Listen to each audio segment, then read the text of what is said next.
بسم الله الرحمن الرحیم. دهیاری و شورای اسلامی هرنگ تقدیم می کند خیراتو.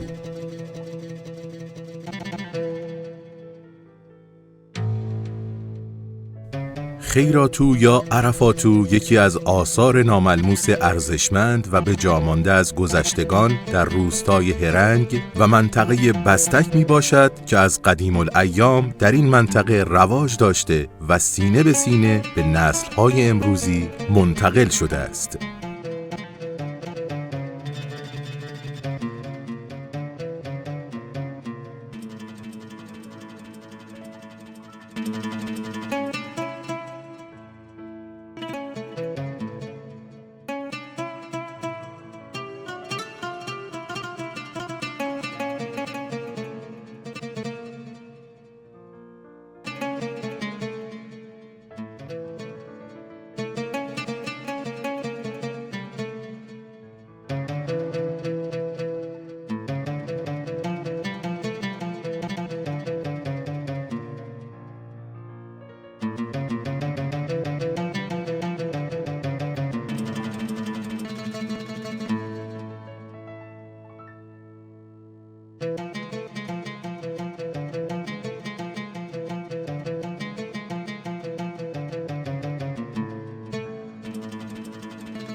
در اجرای این آیین در روستای هرنگ، مردم در روزهای 27 رمضان، 15 شعبان و 9 ذی‌حجه با پختن نان محلی که در اصطلاح محلی به آن خمیر میگویند، به استقبال این آیین زیبا میروند.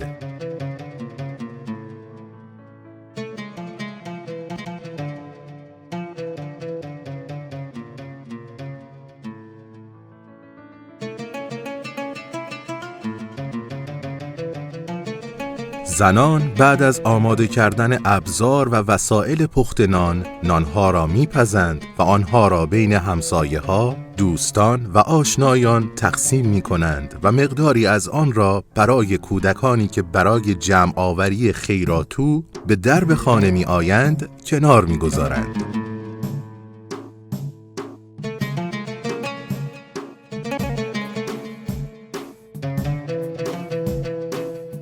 در این بین خانواده‌ها کودکان خود را برای دریافت خیراتو به کوچه‌ها روانه می‌کنند.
با پایان روز و غروب آفتاب کودکان با کیسه های پر از تنقلات و با لبانی خندان به خانه های خود باز می گردند.